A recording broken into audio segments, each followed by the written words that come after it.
আমাদের যে ভাইরা যে বোনগুলো মারা যাচ্ছে, যে ভাইটা মারা গেল, দেখেন যদি আপনি সুস্থ স্বাভাবিক মানুষ হন, আমরা রাত্রেবেলা ঘুমাতে পারবেন না। আমার কানে এখনও বাজে যে কারো পানি লাগবে, কত পানি আসছে এখন, কারো পানি লাগবে।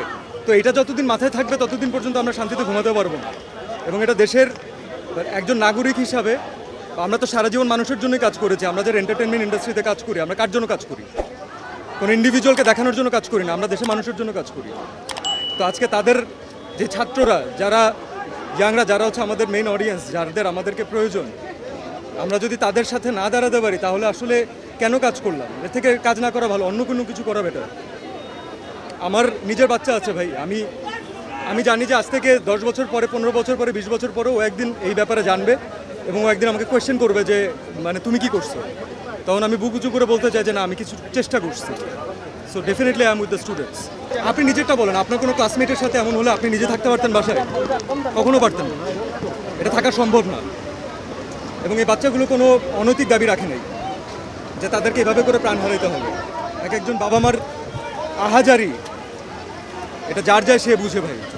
সো এটা আমি জানি না আসলে এখানে কতটুকু আসলে এখানে ঢেকে ঢেকে বলা পসিবল। আমি কোনো ঢেকে কোনো কথা বলতে চাচ্ছি না আসলে। আর এটা এর বিচার যতদিন পর্যন্ত না হবে ততদিন পর্যন্ত বাংলাদেশের কোনো মানুষ শান্তি পাবে না, আমার বিশ্বাস। Thank you.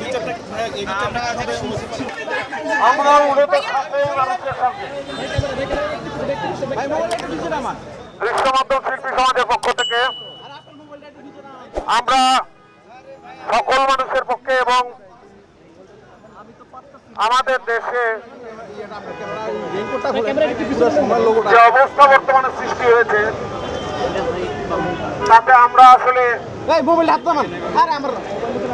ঘরে বসে থাকার মতন অবস্থা নয়। আমরা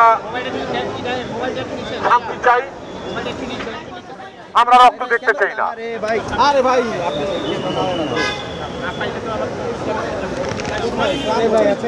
আমরা সকল নির্যাতন, গোলাগুলি, হত্যা, রক্ত এগুলো দেখতে চাই না। এগুলোর বাইরে আমরা থাকতে চাই, আমরা শান্তি চাই। ধন্যবাদ। একটা প্রশ্ন ছিল, যারা এই আন্দোলনে অংশ নিয়েছে সরকার তাদেরকে ভিন্নমত হিসেবে আখ্যায়িত করার চেষ্টা করেছে, জামাত শিবির বলে আখ্যায়িত করার চেষ্টা করেছে। আপনাকেও কি আজকে সেই ট্যাগ দেওয়া হবে কিনা, আপনার কি মনে হয়? আমি আজকে সাধারণ মানুষ এবং সবাই সাধারণ মানুষ। যেসব ঘটনা হয়েছে সেসবের বিচার চাই। যাদেরকে হচ্ছে এই যে মিথ্যা মামলা দিয়ে গ্রেপ্তার করছে বা বিভিন্ন মামলা দিয়ে, কালকে আমরা দেখলাম সামনে থেকে একটু ধরেন না,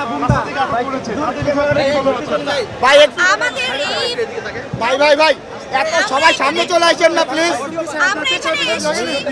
আমরা চাই যে কে এসছে এখানে, কারা এসছে এসব নিয়ে ফোকাস না করে ফোকাসটা চাই আমাদের মেইন ইস্যুটা নিয়ে, যে যারা গ্রেফতার হয়েছে আমরা তাদের মুক্তি চাই, মিথ্যা মামলা যারা গ্রেফতার হয়েছে এবং যাদের হত্যা হয়েছে সেসব হত্যার বিচার চাই।